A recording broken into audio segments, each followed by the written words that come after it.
Before this episode begins, I just want to give a massive thank you to our amazing patron, Eve Gilligan, for all your support.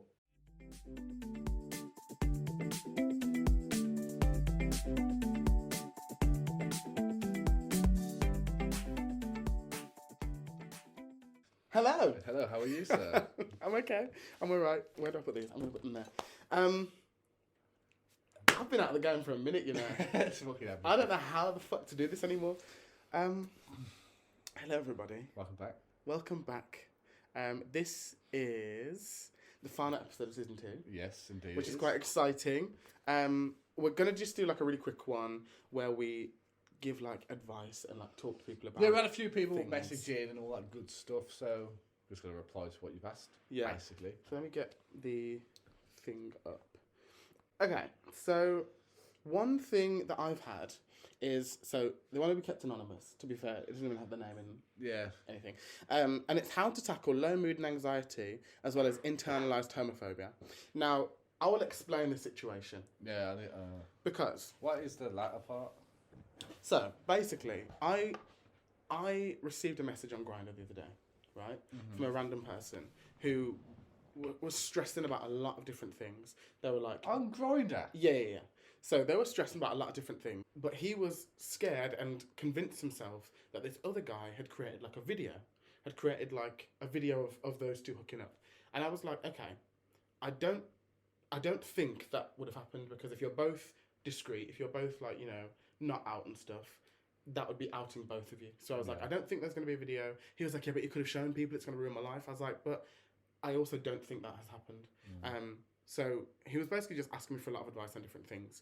And I was just like, you need to just, in the nicest way possible... Ask? Not even ask. Let it go. It's been over a year and nothing has come of it yet. I think he might be not out then. Because he's not. Why would you be petrified of the potential of the video coming out? So he's obviously not open with himself about being bisexual. And this is the thing. So I think he was talking to me and he was like, oh, I know that I am bisexual, but I can't come out. I don't want to come out because my family are really religious. And I was like, I understand that to an extent, but they're your family and they will still love you regardless. And if they don't, then you cross that bridge when you come to it and things like that. And that's kind of what it means by like the internalised homophobia part of it, because he is too scared to accept the fact that he's gay. And it's happened with all of us. Like, it's happened with loads of gay people. Like, I was, for a long time, very scared to actually come out to my family, and I was, you know, keeping it all in and not telling anyone, things like that. When I did actually come out, it turned out that actually no one cared, and not in a bad way of like no one cared, but no one cared to the point that it was like they're not gonna disown me or kick me out or things like that. And I think it can be difficult to maneuver. It can be difficult to kind of think about, okay, I can actually come out and all that kind of stuff. But once it happens, genuinely, it's such a freeing experience. Is that guy off Grindr who sent that question in? So he was like, I don't really want to continue talking on Grindr. And I was like, fine. He was like, do you have Instagram? I was like, yes. And then I told him about the podcast and I told him about all of that. And he was like, well, you know, I'll have a listen to the podcast. I think he's listened to a few. So you drop a game and saying, and you plug in it. Of course. You know, you want my help? Yeah, I can give you some help. Like, subscribe. Watch my podcast. And yeah, so he was basically just asking me for advice on different things. And in the end, like, he got the conclusion he wanted. Like, he did actually end up finding this person and speaking to him and being like, did this happen? And the guy confirmed this never happened. There was never a video. All of that. Basically, everything that I had said to him, I think hearing it directly from the source. Just to set him off again, the guy's probably lying because it is illegal to do that. Well, so. This is what I said to him as well. I was like, even if you spoke to this guy and he said there wasn't a video, anyone could lie to you. Yeah, 100%. So, I'm glad you got the answer that you wanted. Well, what about the low mood part? What's he mean by that? So, I think because of the fact that he thought about this video and like was so worried that this video was a thing, it caused him to have like severe low mood for like what the fuck is low mood? He basically was saying to me that he Depressed? was like, yeah, I think so. He was like, oh, I haven't slept properly, I haven't like been eating properly, I've lost so much weight in the last year, all that kind of stuff. So I think as a result of him That's not no move. That's him this. fighting his inner demons. And when I say demons, I mean him trying to come to terms with his sexuality. So really, he just needs to be honest with himself and be honest with his family, because that's the issue. This is the whole issue, is his insecurity and fear of coming out to his family. Yeah. So he just needs to be honest with himself and come out as I'm bisexual and go to his family. Yeah. Granted, if he's Catholic, or especially if he's Muslim, etc., it might be a bit more difficult. But at the end of the day, it doesn't really matter, because they're still going to love you. Some people, obviously, depending on your religion, might be a bit, Of course. But if you're in trouble, they're always going to come to help you. Yeah, and that's the thing. Like, fundamentally, your family and friends care about you, and they want the best for you. So it is hard to like get your head around, and it is hard to maneuver. But honestly, as someone who's been through that experience, like, coming out is the best thing that you can do as a young gay person, because it genuinely just feels like a weight has been lifted, and people don't actually care. And plus, society's moved on so much. Yeah. In the last few years alone, let alone fucking, So that's the thing. Like, everyone is, like, on a more general scale, on a larger scale, everyone's a lot more liberal now when it comes to things like, the LGBTQ plus community. Like, pretty much everyone is fucking everyone, so it doesn't really matter. Fuck who you want. Who cares? Did you get any like individual ones? No, I got a few unserious ones. More like from the friends, like, how can I save up this much amount of money in this time, and also like I want to leave the country but I don't know where to go, and it's like, well, if you don't know where to go, then I don't know where to go. Yeah. Few recommendations, like. Yeah. And we've had some. I had a couple. In terms of like, how do you deal with loss and shit like that? Which you can. But I guess that's one of those things that you're never taught how to deal with that yeah, stuff. That's like, what I'm saying. It's a bit different. Everyone deals with things differently. Yeah. So. Goes through it. Yeah, you just got to go through it in your own way, and I think that's honestly the only thing that I think we can say about that one. Yeah, that's what I'm saying. The questions I asked was not even fucking worth answering. Even for like us three as well. Yeah. You've just got to go through it. You've just got to go through it in whatever way you see fit. There's no right or wrong way to mourn. It's just brown bread. It's just something that you have to do. Cultivate a sort of supportive environment around you. Yeah. Fuck that. Nah. Solo it. Jesus Christ. Solo someone to lean on.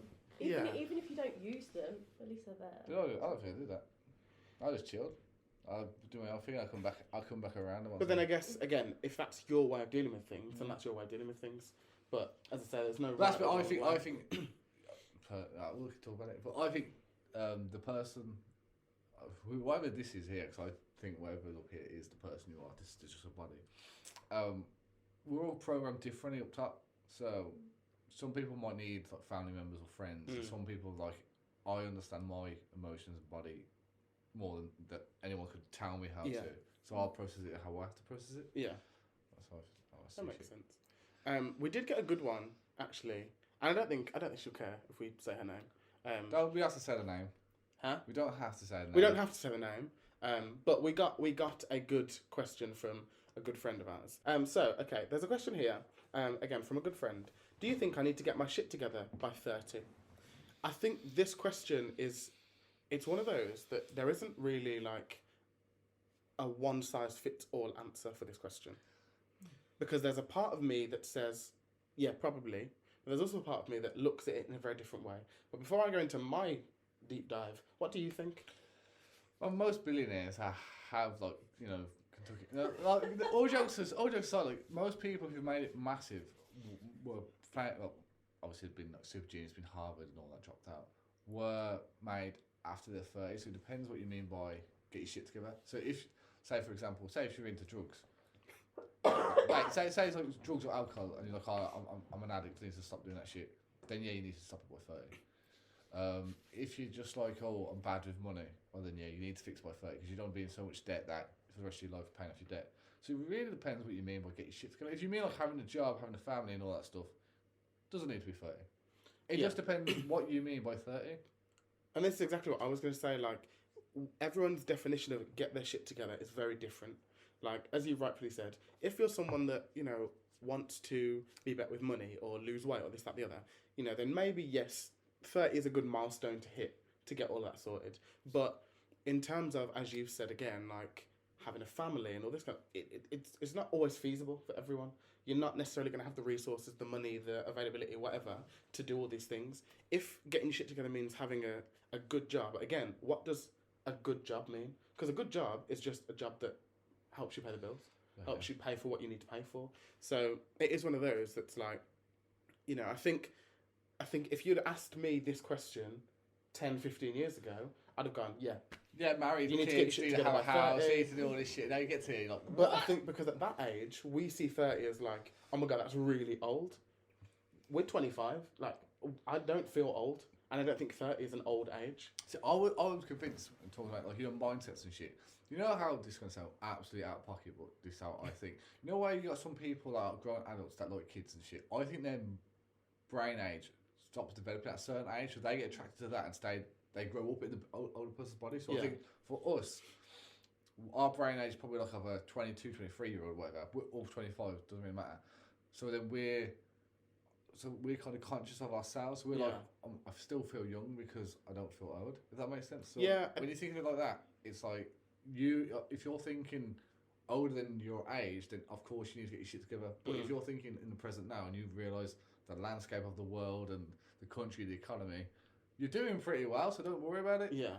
Like, I know some 30-year-olds that are in a situation where they have their own house and a good income and kids and things like that. But I also know some 30-year-olds that don't have that.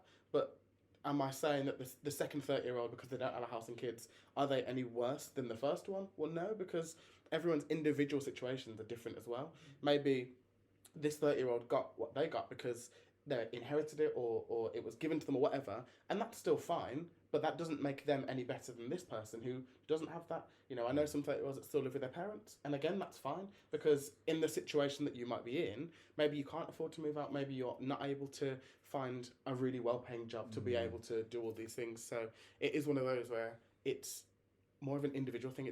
I can't generally answer and say, yes, by 30 you should have a shit together. Well, look, everyone's got different start points and end points, don't they, really? Yeah. So, and plus, we're not going to be on Earth forever, so if you can buy your house and pay off the mortgage, my smallest mortgage, pay off the mortgage by the time you're 40, 50, and can retire and just get a shitty job, well, not a shitty job, just a job that pays and maintains the house and the bills and food and stuff. That should off complete. The thing is, nowadays, everyone wants to go above and beyond their means, which is why everyone is so stressed about doing certain things, going certain places. If you just say to yourself, I want to buy a house at this X amount, have a kid or 2 kids, have a job, and once you've paid off your mortgage, you only need about £20,000 a month job for bills and food. And if you've got a partner as well, and you've got 40k coming into the house, that pays for everything. Yeah. So when you really think about it, if you weren't materialistic and just had like enough to survive, basically, you've owned your house, you can get food, and you've got a shelter. What more do you need? So that's the definition of success and having your shit together, in my opinion. But also, I think it's really difficult because, as well, 30 is such like a niche age, and as morbid as it sounds, not everyone's going to get to that age. So you can think about, I'm going to get my shit together by the time I'm 30. You can start getting your shit together, and then you may not be here, and that's the thing. So it's like, you know, then do you start thinking, actually, then I need to get my shit together by 20, by 25? But, you know, there's no real age that you can pinpoint and say, I need to have everything together by this, because you don't know how long you're going to be on this earth for. That's the issue that people have, because they're trying to like, don't know how long I'm going to live, they're spending more money, but I need to save for the future, because, you know, so it just depends, subjective, really. But as a gut, I'd say, no, you don't need your shit together by 30. Yeah, I think as a kind of general answer, no, I don't think you do. Unless you want to, and obviously, again, everyone's idea of getting their shit together is very different. So if that's what you want, cool, do it. But I don't think, as a general, you need to have your shit together by 30. No. So, good question. I like that one. I think it's one that you can really think about. Yeah. I mean, like, delve into things. Well done, person. Yeah. As I say, I don't think she'll care, but if we mention her, but we just won't for anonymity purposes. GDPR and all that. Yeah. There was another one from... Alright, so we've got one from one of our listeners. He will not be named. And neither will the other person in question. Of course. He wants to get back with his ex. And obviously, we've all been there, and the issue is, I think what happens is, you have your first kind of love, and because you haven't experienced love like it, you're trying to compare other situations to it.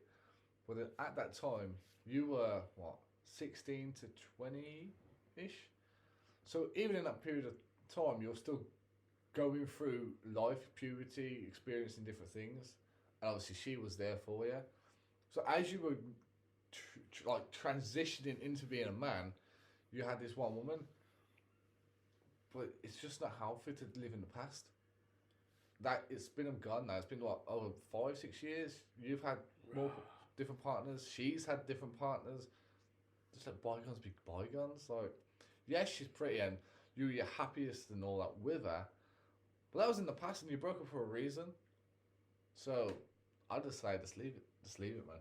No, focus on yourself. Go to the gym. Eat well. Do well in your job. And then if it's meant to be, she'll come back to you. But if she don't, and you'll just get a different one. So, yeah. That fucked me up. That fucked me up, that did. It's true, though. It's true. That was a really good answer. Is that okay? I brought it to no, it's true, though. Like, you can't just keep living in the past. I think it is one of those things that we have to move forward. As hard as it might be. And to be fair, you given me the same advice before, based on people in my past. Okay, so we've got one kind of last general thing to give advice on, and that's about jobs and how to get jobs, how to keep jobs, progression, all that kind of stuff. So since I was 16, I've been working. I've had quite a few different jobs, and it's one of those things where people in my life have told me you should be in a job for at least a year. To an extent, I agree, but it depends on the person and the job. If you're really not enjoying the job, like if you wake up every day and go, I hate this job, I don't see myself doing it long term, there's no point putting yourself through it for a whole year just for the sake of your CV. I think as long as you've got a good enough reason as to why you left the job or why you didn't want to be in that job or whatever, it should be fine. And if people ask because not everyone asks that question in the actual interview. So for me, I started a new job in May, and I enjoyed it, and it was good, but I just didn't see myself long term doing that job. I took a bit of a pay cut from my previous job, and it wasn't able to help me kind of with my lifestyle and paying the bills and all that kind of stuff. So it was nothing to do with hatred of the job or anyone in the job or anything like that. I just long term wasn't able to see myself continuing to do that job. So I was only in that job for 3 months, and I've just got a new job. Now, my parents were like, oh, but isn't that going to look bad on your CV? And it's like, I don't think so. Do you have to add it to your CV? So I've added it to my CV because it is good in terms of experience. And I did learn a lot from that job about loads of different things, not just for life, but for actual other job skills as well. So I think I've added it to my CV for that reason. I can kind of understand why they're saying that. But if I was the kind of person that I had this job for 3 months and I left, and I had this job for 3 months and I left, if it was like that, continuous different. job hopping, yeah. But because I had previous jobs for 2 years, 2.5 years, 1 year, things like that, I don't actually think this one, I guess, anomaly is going to stand out that much that's going to hinder people from wanting to hire me. Again, I've had people that just haven't enjoyed their jobs, and I've talked to me and they've been like, yeah, but I feel bad because I can't just change my job here and there. And it's like, but you can. And you need to. If you can't, you can't. Yeah, you can and you can't. I genuinely feel as I said at the start, if that job that you're in doesn't fulfill you to the point that you thought it would, and doesn't allow you to live the life that you want to live, then you need to look for other things. And you need to try and find something that will help. If it's one of those jobs that's you only find it a little bit annoying and it's just you can handle it and you can deal with it, then I would say stick it out for as long as you can. Yeah. And then once it gets unbearable, then look for other things. But again, I think it's based on person to person what that looks like. Well, you spend more time with the people you work with than your own family, really, if you think about it. You work from Monday to Friday and all that stuff. You spend, 9 to 5. So, yeah. So you spend more time with people at work than you do at home. So your work environment needs to be the key. It needs to be number one because you spend more time there. And then obviously it comes to work-life balance, pay, and all that good stuff. So if you're not fulfilling them 4 things, and then always find a new job. There's always going to be something out there. Yeah. I think the problem is with some people is that, say, it's one industry, they'll stick to that one industry without ever branching out. So they think, I can only be, for example, admin. If I can only be admin here. Whereas if you step outside the box and just try to say, oh, I don't fucking know, recruitment or something like that, just step outside the box, just gain experience, because then on CV it looks like you have a variety of different skills that you might not necessarily think are important, but then someone who's looking for a certain thing, like, well, she's done this, or he's done that. Yeah. It just adds to you.